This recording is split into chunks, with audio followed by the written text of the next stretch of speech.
गणेश जी की पूजा हो, उत्सव हो, विसर्जन हो, एक नारा हमेशा गूंजता है, गणपति बप्पा मोरया। अब गणपति बप्पा का मतलब तो समझ आता है, मोरया का अर्थ क्या है और गणपति बप्पा मोरया क्यों बोला जाता है। चलो आज आपको ये बहुत गहरी बात समझाते हैं। इससे आपको एक भक्त और भगवान के बीच के रिश्ते की जो गहराई है ना, वो भी अच्छे से समझ में आएगी। देखिए 14वीं शताब्दी में गणेश जी के एक बहुत बड़े भक्त हुए जिनका नाम था मौर्य शालिग्राम जी। वो पुणे के चिंचवड़ में रहते थे और उन्होंने अष्टविनायक यात्रा भी करी और इसी यात्रा के दौरान उन्होंने गोसावी संप्रदाय से दीक्षा ली, जिसके बाद उनका नाम मौर्य गोसावी पड़ गया। और इसी के साथ साथ उन्होंने एक नियम भी लिया कि वो हर चतुर्थी को अपने गांव चिंचवड़ से मोर गांव मयूरेश्वर भगवान के दर्शन करने जाया करेंगे। और ये नियम उनका काफी लंबे समय तक चलता रहा।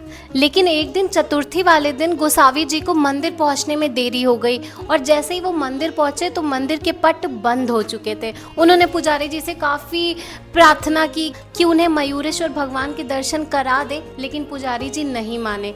तो जो मौर्य गोसावी जी थे वो मंदिर के बाहर ही बैठकर बहुत जोर जोर से रोने लगे। उन्हें बहुत पीड़ा हो रही थी क्योंकि वो अपने भगवान के दर्शन नहीं कर पा रहे थे और उनका जो नियम था वो भी टूट रहा था। थोड़ी ही देर बाद गोसावी जी की पीड़ा असहनीय होने लगी। वो भगवान के दर्शन के लिए एकदम उनके अंदर तड़प उठने लगी। तो मयूरेश्वर भगवान स्वयं उनके सामने प्रकट हो गए और उन्होंने उनकी पीड़ा को शांत करने के लिए अपने दर्शन दिए। और उसी समय उन्होंने गोसावी जी को आशीर्वाद दिया कि तुम्हारी भक्ति और समर्पण इस अवस्था में आ चुकी है कि अब मुझ में और तुम में कोई भेद ही नहीं रह गया और आज से तुम्हें मेरे दर्शन करने कहीं जाने की जरूरत नहीं है।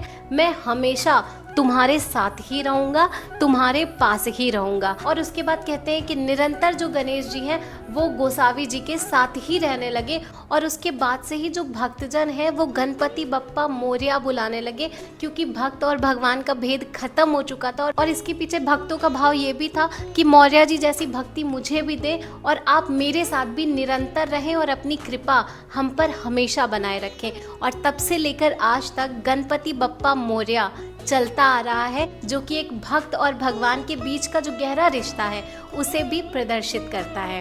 राधे राधे।